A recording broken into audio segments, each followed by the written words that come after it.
morning. I'm Dr. Steve Stites, Chief Medical Officer here at the University of Kansas Health System and Executive Vice Chancellor for the University of Kansas Medical Center. Welcome back to a very special program of Open Mics with Dr. Stites and our monthly edition of Show Me the Science. Today, we're exploring the medical potential of music. Now, we all know music makes you feel something. I love music. I mean, it's in my head constantly. But translating music into medicine, actually proving its physiological and psychological effects have clinical benefits. And it's a difficult and complicated task. But those efforts are underway at a certain lab at the University of Kansas Medical Center. And joining me today is the director of that lab. Okay, now, Dr. Rebecca Lepping. Did I say it right? You did. Awesome. Okay. Leads the Power of Music Lab, also called the Promise Lab, spelled P-R-O-M-U-S. She is uniquely qualified to study the cross-section of music and medicine. Rebecca, thank you so much for being here. This is going to be great. You and I were talking before the program. I love music. I'm not going to sing. Well, maybe I will. I may disavow that promise.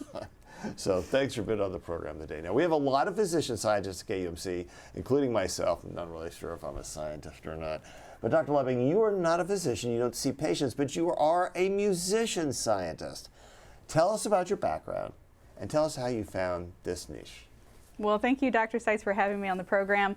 I am a musician scientist. I'm a music neuroscientist. I love that. And I have been a musician my entire life. I started playing piano when I was 5 years old. I don't remember a time where I didn't know how to read music. And I was a music major, a double music major in college at Wichita State University. I was playing piano and flute as a double major.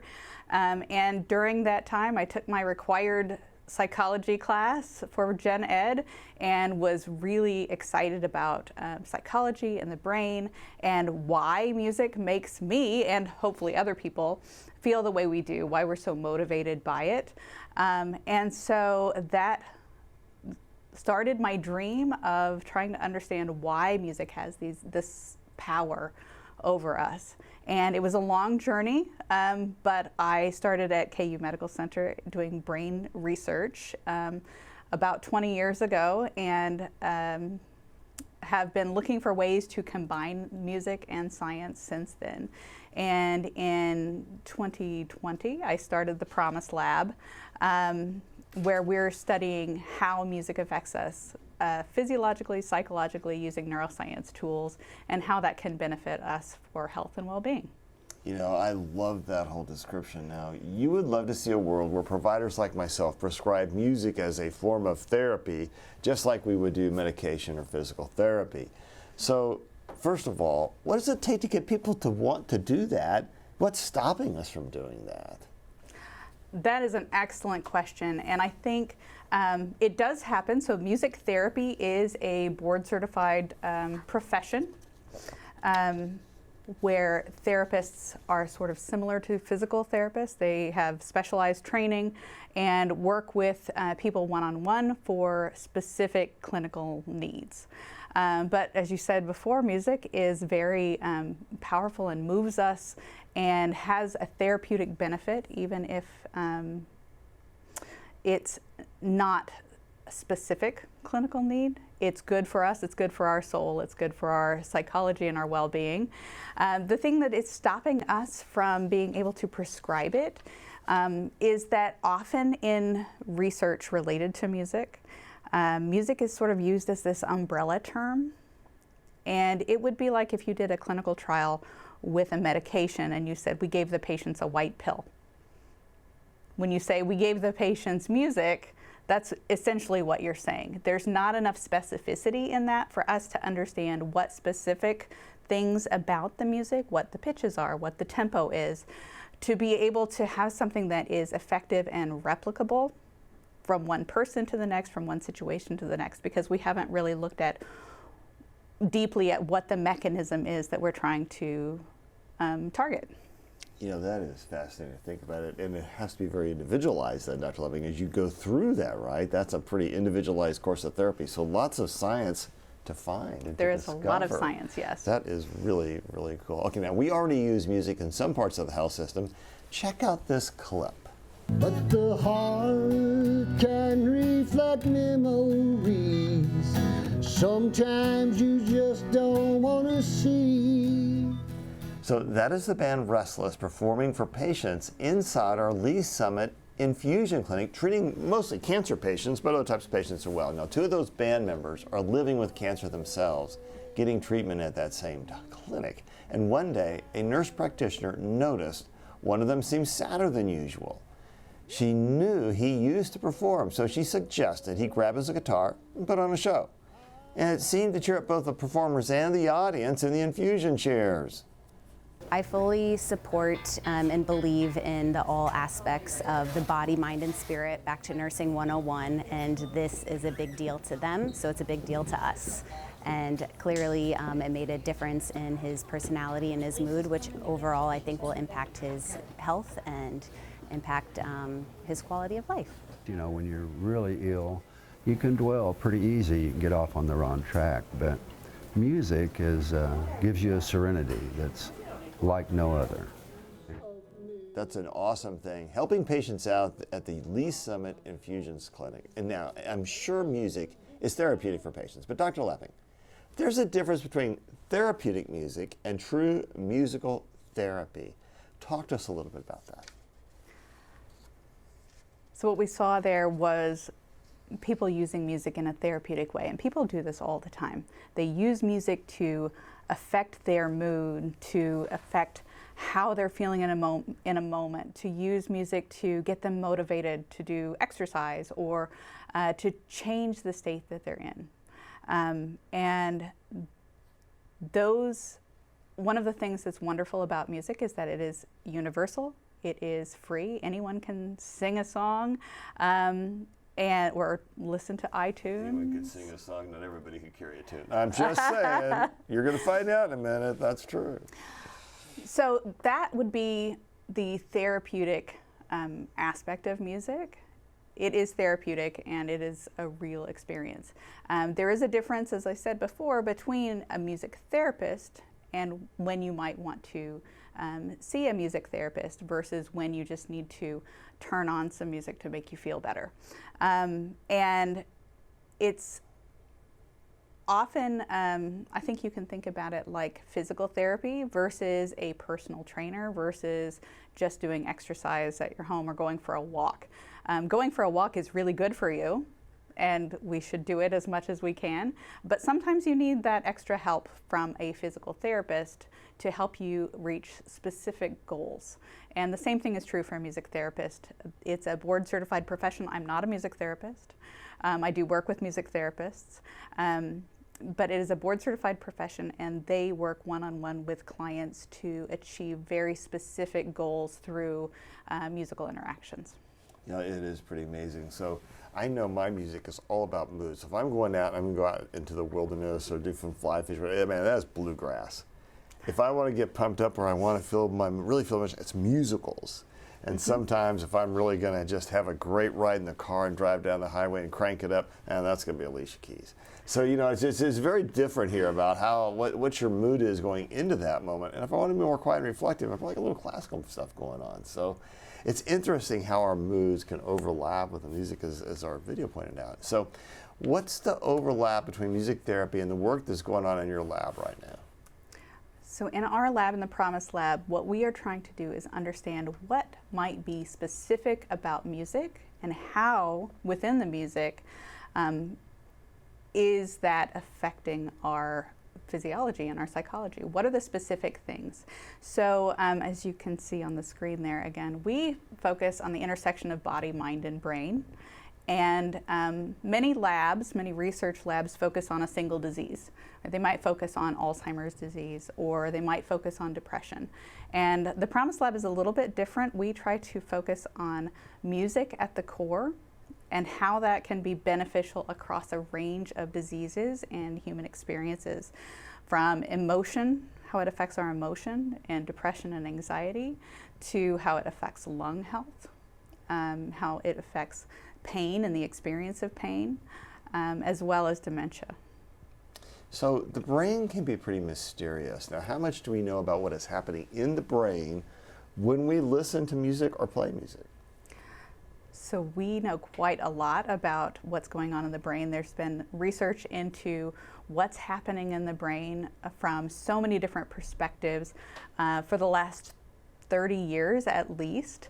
And music is different than so many things because it affects almost every part of our brain and every part of our body. So when we hear music, the first thing that happens is very specific cells in our cochlea, in our ear, are pitch sensitive. And music is often made up of lots of different pitches, so chords and different melodic lines. All of that is occurring within our ear, goes directly to our brainstem and a place in the brain called the inferior colliculus, which sound is the fastest processed stimulus, faster than vision, faster than sight, faster than touch. Sound is processed fastest in your brain. That then feeds into your limbic system, which affects your emotions, and your part of the brain called the anterior insula, which is how you feel on the inside, so how you understand how your body feels. And so we interpret music and what it means in terms of how it makes us feel. That can also trigger our motor cortex if it makes us feel like we want to dance. And all of this is from just hearing music. So it also can trigger memories, what we associate with music previously, and social togetherness, what it means for who we are as our identity, and all those experiences that we've had together. That's a great explanation, and it is sort of the shared experience, like when you're all sitting around listening to a concert and things of that nature. Okay, so there is a device here sitting on our table. There is. That is not one that I own, so I'm going to guess this may be related to you. So can you play us a little something, explain how our brains might be reacting, might be processing what we're hearing? Yes, I love that you talked about using different kinds of music to affect your mood differently. And beyond that, I think different aspects of the music can affect us differently. So here's one example.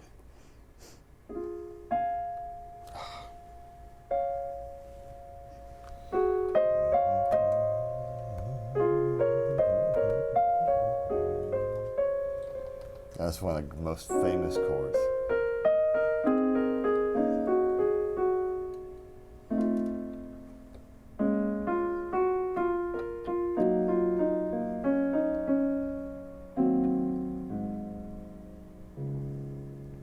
That opening. You just know it's coming, right? And you know, oh, I'm relaxed. That's Yes. the most beautiful thing. What's happening right then? Your vagus nerve is activating, triggering the opposite of your fight and flight, Yes. calming you down, slowing your heart rate, slowing your breathing.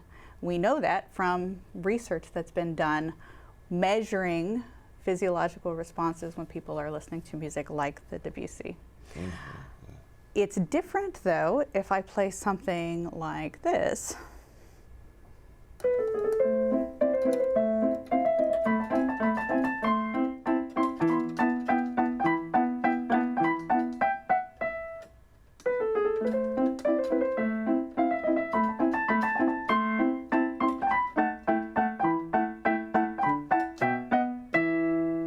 Yeah, it's a little more. Let's get up and go here. Let's go. have some Exactly. time. Yeah, so the difference is there. We have a rhythm that's setting up expectations. It's a little bit more agitated. It's still classical music. Right? Both of those are classical music, no words, but the music itself is very different. Sometimes music will trigger memories of things that it was associated with. So if I would play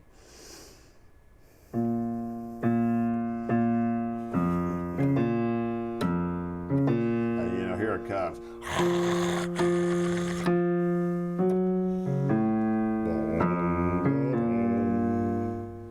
I would say the music is a little ominous, but also it brings up all that excitement of the movies that you might have seen, Oh my the God. Imperial March. How many times? Darth Vader, here we go. Yes.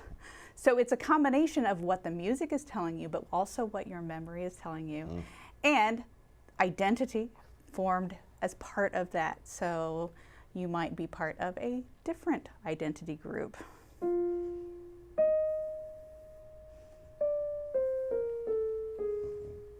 Yes, that would be me. Yes. Oh, there it is. Yeah. For our Trekkie fans. Bottom. Oh, yeah. I can hum this one. Live long and prosper. That's what music does. Yes.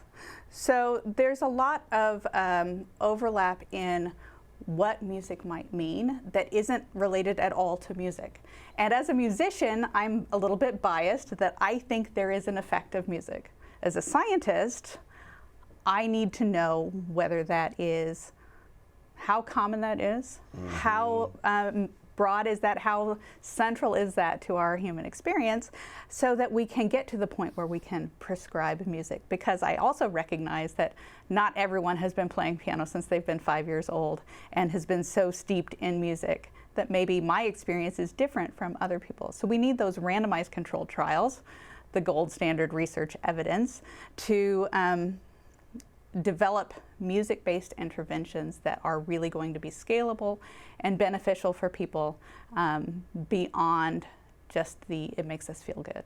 I love that, man. Hey, when I went down in the river to pray, singing about them good old days. Okay, enough of that. Let's look at some of your lab's research.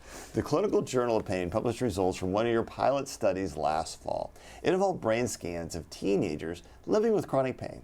How was that study designed? So this was a collaboration with our colleagues at Children's Mercy. And these were teenagers who were living with chronic pain. Some of them had been living with chronic pain for many years. And at Children's Mercy, they have an intensive multidisciplinary pain treatment program where they have clinical psychologists, physical therapists, exercise physiologists, music therapists, art therapists. The teenagers would go through this multi-week program for helping them to learn ways to live with their pain, manage their pain, so that they can improve their ability to do their activities of daily living. Things like getting themselves dressed and getting themselves to school and living a productive life. And so we had these teenagers come in for brain scans, for functional MRI scans, before and after they went through this program. And while they were having the brain scans, we had them experiencing different kinds of pain. So one of them was an actual physical experience of pain. We had a little wire filament that we poked them with. So it caused some pain but didn't injure them. And we looked at what their brains were doing when they were experiencing that physical pain. We also had them looking at two different kinds of pictures related to pain. One was pictures of people experiencing physical pain, and one was pictures of people experiencing emotional pain, sadness and heartbreak. And for adults with chronic pain, often you've had an entire lifetime where you didn't have pain, and it's very easy to separate emotional pain from physical pain. You know what it feels like with heartbreak. Even though it hurts, you know that you're not physically hurting. For kids who've been having their brains develop at the same time as having chronic pain, it's difficult for them to separate those two things. And so that was a big part of the treatment program, was separating physical pain experiences from emotional pain. And so our research was looking at how the brain responded to those different kinds of pain signals with the program. And so we saw that the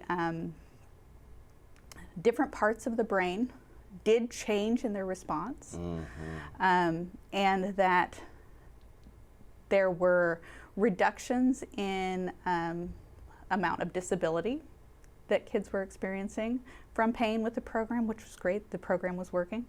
And also something called catastrophizing. Catastrophizing is where you have an experience. We have a slide here.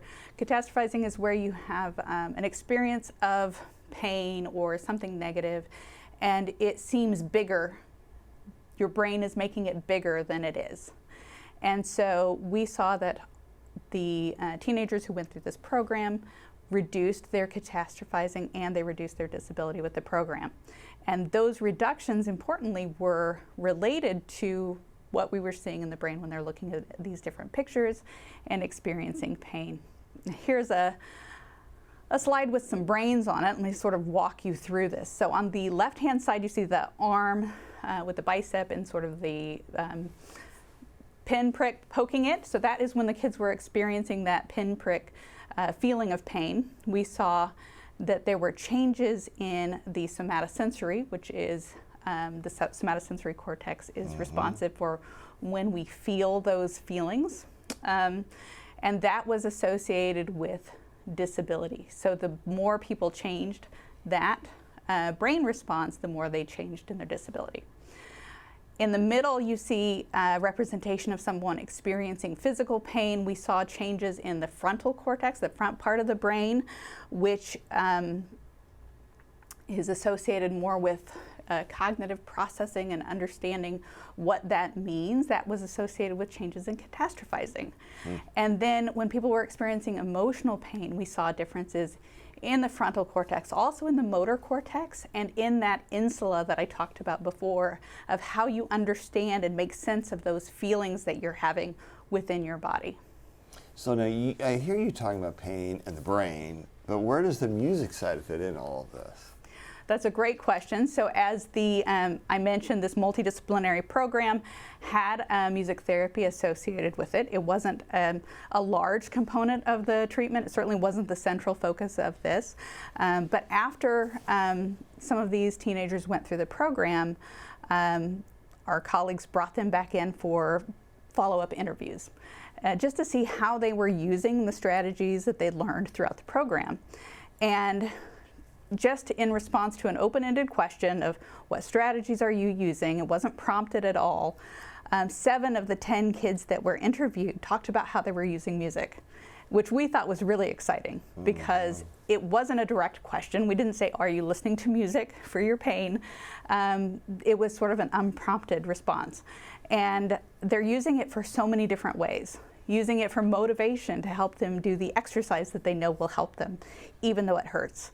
They're using it for a distraction. When they're feeling pain or when they're having an intense flare of pain, music will help them to distract from that. And other ways as well. We haven't talked at all about music with lyrics. And lyrics, when you're listening to music that has words, obviously it is activating language centers in your brain, but it also, we say that music speaks to us, and certain songs will speak to us. Lyrics can be very powerful to bring up those and really refine those feelings that are difficult to put into words. Proud Mary, keep on rolling. There you go. There you go. Now you're also studying the intersection of music and lung health. Yes. I can't imagine a better world. I know singing can help folks focus on their diaphragmatic breathing. Your lab has a project called Empower. Tell us what that acronym stands for. We researchers really like our acronym, so Empower is an acronym. I make them up all the time, so this is awesome. Let's see if I can remember it. It's kind of a long one. Empower is engaging music for pulmonary obstruction with expiratory restoration. Holy cow, that is a long one. That's pretty cool. I'd say it's very empowering. Well, science is a team sport. We have headshots of your Empower team. Tell us a little bit about how this is working and how a model of music therapy developed at KU with Empower by a KU musical therapy research. Tell us how all that's working. Yes, you can see on the screen our large multidisciplinary team. I'm a music neuroscientist. I have studied the brain, but I've never studied the lungs before. So this is a collaboration between imaging researchers like myself and also pulmonologists. We have Dr. Mario Castro, Dr. Nancy Stewart, our pulmonology experts on this team. We also They're a pretty have smart team. A little asthma stuff. A little bit, yeah. Little sleep apnea. That's good. At least sleep disease. We have Dr. Jiwon Choi, who's an expert in lung CT quantitation. Yeah. Which is really exciting. So these imaging related biomarkers of lung health and lung function. We're collaborating with music therapist Dr. Deanna Hansen-Abermite from our KU Lawrence campus, as well as 2 board-certified music therapists, Amy Wilson and Jennifer Welch, our research assistants and statisticians as well. So this is a large multidisciplinary team that to do team science like this takes a long time to get everyone speaking the same language. What you're looking at on the screen now is the cornerstone of Dr. Hansen-Abermite's work in music therapy called the Therapeutic Function of Music model. And as a music therapist, she's really interested in understanding what the specific elements of music are that are important to make that therapeutic change. So beyond the client and therapist relationship, but beyond the music is just making you feel good, what specifically are the music elements that are related to the mechanism? And so this is a really unique approach that she has taken, and it fits really nicely with the work that we're trying to do to get to music prescribing. You know, this is really, really cool, and you've talked a little bit about what some of the folks in the Empower Study are doing. You also brought some lung CT scans and full of little dots. Let's take a look at some of those. So what you're seeing on the screen now is lung CT images. So these are lungs from 3 of the participants in our study. Along the top 3 panels, that is what their lungs looked like before they went through this program. So we did the lung CT scans. The black dots represent regions where air is trapped, but the lung tissue we believe is functional. And Dr. Choi's quantitative CT can actually separate between air trapping in functional regions and air that is in what we call emphysematous regions, or regions where the tissue has been destroyed by the disease. So we're trying with our music therapy approach with this therapeutic function of music to manipulate the music in such a way that it will target these areas of air trapping in functional areas. And along the bottom you can see the post program that went through 4 weeks of singing with a music therapist. And even though from the 3 different participants there's different levels of air trapping at baseline, all 3 of them reduced. There's fewer black dots in the bottom panel than in the top. So it is pretty cool to take a look at that. And what kind of projects are you going to pursue next? Well, we're hoping to, that was just a pilot study. And so preliminary evidence is very exciting, but we need to do larger trials with that. We need to do more controlled trials, again, to determine whether this is music related or whether this is breathing related or what specifically is going on here. Also, did we just happen to get a few people in our pilot study who showed an effect, and it's noise. This is why we need to have the randomized controlled trials. So do you have any theories or hunches that you kind of think may be true about all this? Like, what's your gut or your music heart tell you? My music heart tells me that music is important, and if you, that we as humans do it for a reason, and if you are feeling something, that you should lean into it. That you don't need someone like me, who's a researcher, or like you, who's a physician, to tell you that your experience is valid. That is what I believe. But again, as a scientist, I cannot say that with certainty. Can I speculate for a second? Yes, please. Okay, here we go. Now, pure speculation, not science, but if you look back over the history of mankind, the earliest pictures, the earliest stories all have music in them. Long before there was research or symphonic orchestras or Broadway musicals or rock and roll, there were pictures of flutes and different types of musical instruments. It's always been there as far back as we can tell. There's something to that story, I think, the fact it's always been there. What do you think? I completely agree. Some of the evolutionary models show us singing before we were speaking. Yeah. Which makes sense because a lot of the flutes that you're talking about, these are mimicry of sounds that we hear in the natural environment. But when we hear music, we recognize that that was created by a person. Coming back to science a little bit, there are mirror neurons in our brains that are firing when we recognize something that a human is doing and that we could do it too, which is really exciting to me. But it's also really important for social cohesion, having those shared experiences, singing together as a group, changing our physiology together as a group, changing our emotions together, going to a big concert, for example, with 10,000 people, everyone is experiencing the same thing. You don't get that in many other situations.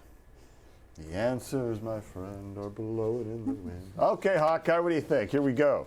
All right, we're here to answer your questions. Send them in using the info on your screen. This includes the chat on YouTube or Facebook or emailing the Medical News Network. Let's check in with Doc Hawk. Two different measles topics to talk about today, and unfortunately they don't involve music. First, the big outbreak includes Texas, New Mexico, Oklahoma, and Kansas. It looks like the rate of new cases is slowing down, though, we hope. Yeah, well, before we get to that, I would like to say that, yeah, I mean, I think concerts are extremely valuable and important. And if you can go to those and be in line with that group around you and singing or listening to that music, and especially being present if your phone is put away, I think those are just priceless experiences. So hopefully people will get out to be able to enjoy those this summer. And Steve, you know, I think we should probably try and get someone to follow you around with an organ or a keyboard and play that music that you need. Or, for instance, when you're walking into your meetings, maybe the Imperial March or something like that. Oh, dude, really? I think so. I think we the can. Imperial March. I love you too. We can try to get some of that. Some people may think that's a little like Darth Vader. But yeah, so I think the measles, you know, certainly we know that in the large Texas, New Mexico outbreak, those rates of new cases are dropping. But unfortunately, and as we see here on this graph, again, this is for mainly that Texas, New Mexico outbreak. Also has Kansas in there. We can see the new cases that are dropping, but as we have seen now, we are recognizing more cases throughout the nation. We know that the total number of cases of measles throughout the nation is going up, especially in those urban areas.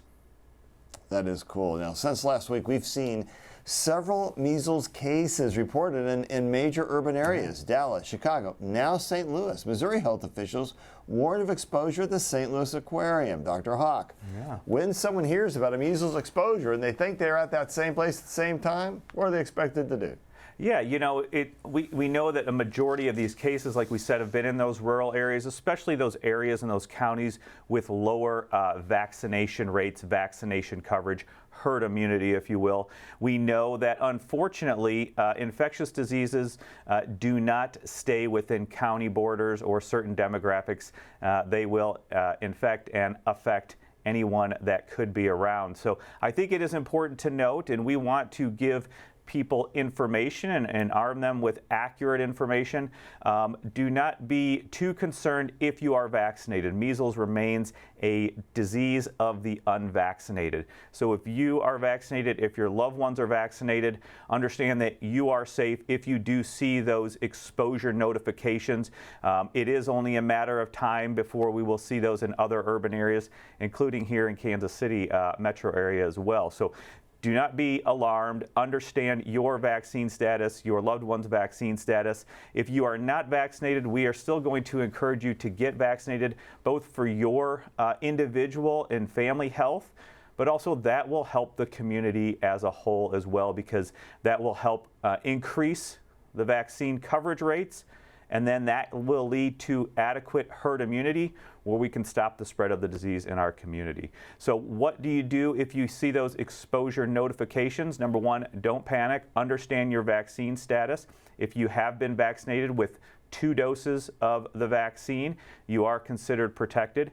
Now, if you haven't, or you don't know your vaccine status, Basically, what you are going to do is continue to monitor for symptoms over the next 7, 10, 14 days. It can have a longer incubation period. It's probably going to be more affecting you within that 7 days or a week.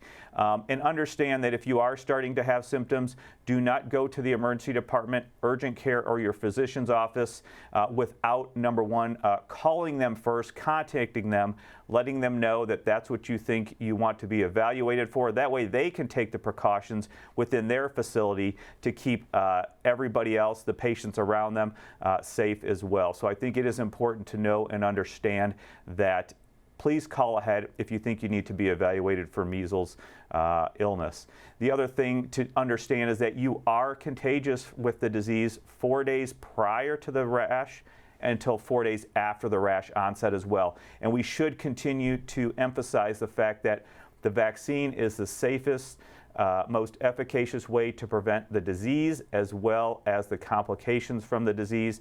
There is no adequate data to support the use of vitamin A for prophylaxis nor treatment of measles disease. All right, good stuff. And Hawk, what's your favorite music? My favorite music? Anything with a band, really. You know, I got a few concerts lined up for this summer, so you do. We're gonna have some fun times. Yeah. All right, Alexis Del Cid is watching for questions from our community. Alexis, what's singing in your heart? Good morning. Well, I know you have Star Trek on your mind, right? I bet. Hey Jude. Oh, Beatles. Okay. Jeremy has a question. This is a good one. He wants to know, are there musical pieces that work universally for people, or does it depend on the person and their age? That is such a fantastic question. And it's a question I get often is some music better than others? And going back to what I believe is my musician's heart, any music that is made by people has value. And if that's the music that speaks to you, then go with it. But I do think there are musical universals. So the highly rhythmic music is going to activate your motor system more. So if you want something to get you going for exercise, maybe that's what you should go for. If you want something that's going to be more relaxing, maybe steer away from the highly rhythmic, lots of percussion, louder music to something that's more lyrical and more expansive.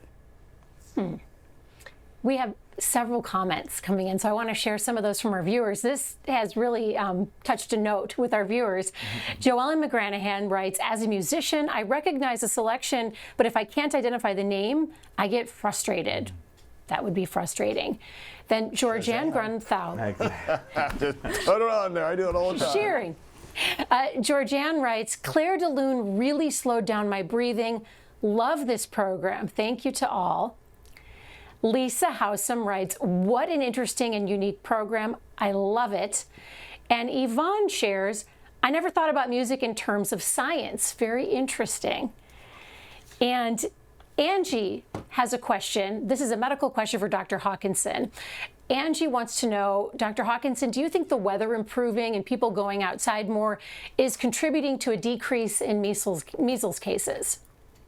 Yeah, you know, certainly we do understand for those seasonal respiratory viruses like influenza, RSV, common cough and cold viruses, and of course SARS-CoV-2, that can play a role. However, I think we have to understand also the difference between the transmission of those viruses and measles virus.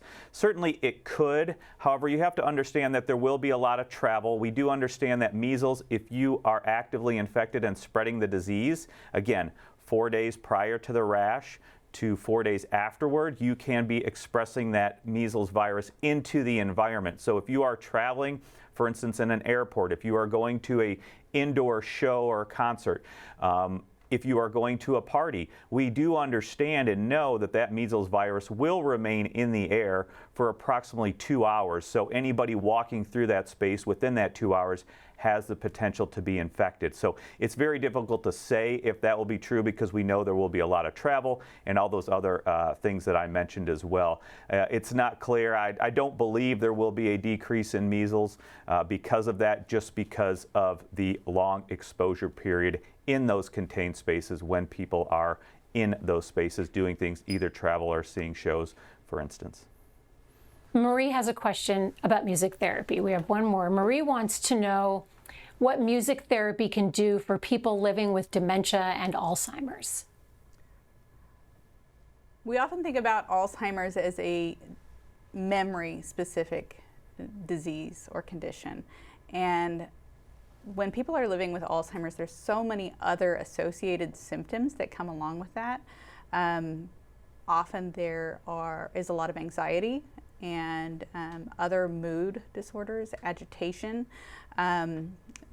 There are social barriers that come up with Alzheimer's, so as communication becomes more difficult. And music has so many different potential applications in this population. In my lab, we've been doing a study looking at how elder care communities in our area are using music. Music is not part of the standard of care for elder care communities. They have to provide, shelter and food and medication and nursing support, but they don't necessarily have to provide music. But every place that we went in Kansas City is using music in some form or another, and some of them are using it a lot because the staff who work at these places, they recognize that it's helpful. And beyond just reducing anxiety and helping with agitation, it is a way for people who are living with dementia to live positive, productive, happy lives and increase the quality of life even with a diagnosis of dementia. You know, this has been just a great discussion, and Dr. Lepping, it's been a pleasure. Let's start final thoughts. Hawk, I'm actually going to start with you for your final thought this time. Yeah, so I think that was a good question by our viewer about measles and maybe a reduction in transmission this summer. I think most of the experts do expect that this measles outbreak in the United States, this transmission in the United States, will continue over the next 6 months at least, maybe a year, because of the overall low vaccine rates.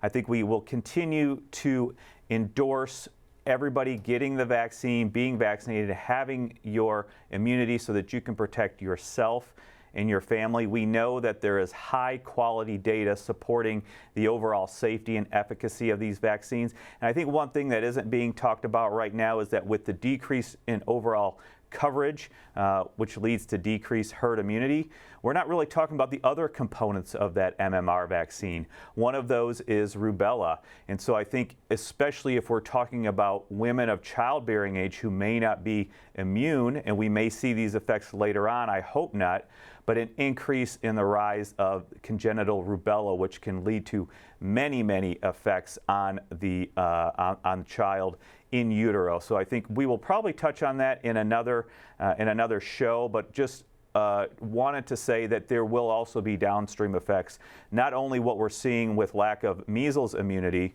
but maybe later on with lack of rubella immunity, especially in those women of childbearing age. So everybody, please understand your vaccine status and go get vaccinated if you are not immune or protected from measles. Dr. Lepping, final thoughts today. Well, I think that this is a really exciting time for music research and music in medicine research. There's a lot of workers in this area right now who are trying to understand how we can get from music is just something nice that we do to something that is important and something that is something we can have on prescription. You know, I've loved this so much. I think about a lot of my own personal experiences. I've had the great blessing to be able to travel a lot. And when I go down to the Ozarks, man, in the morning, the sun's coming up, the mist is on the water, and the birds are just going at it. And to me, that's music. And in the night, you hear the rise of the katydids and the crickets and the locusts, and they're just going on this wave of different sounds. And it's a concert down there across the water. And I've traveled all over, you know, whether it's the mountains in the Andes or the jungles in the Amazon, or it's been Austria. The music is so different, but it feels like it belongs in that culture, in that moment. Just as little bluegrass sounds pretty darn good down in the Ozarks or in Appalachia. I'm impressed that you're going to actually play me out today, I think. Is that what I've heard? Will I get to do my final thought? I think this is going to be so cool. And I want to say thanks to everyone for watching and listening. You know, I talk a lot about the impact of faith, hope, and science, but generating faith, hope, and science, what powers your core? For me, I know that power comes often from music, and I listen to it. It's such a huge part of my life whenever I'm in the car, wherever I am. And I can't wait to see where the science takes us about the importance of music. But you said something today that's so important, Dr. Lepping. You don't have to wait on science to do this, because you know it feels good. And music helps you feel good, and there's no real side effects that are going to be bad. And I don't think anybody's going to contest that. So thanks for watching, thanks for listening, thanks for hoping along with us. And maybe today you can sing a little along with us too. We'll see you next week. I'm Alexis Del Cid. On the next All Things Heart, you are watching History in the Making, the first patient ever at the University of Kansas Health System to walk while on VA ECMO, his remarkable story of survival, and why surfing is in the near future. Thursday at 8 a.m. Subscribe to our morning medical update and Open Mics with Dr. Stites podcast. Now, everywhere podcasts are available.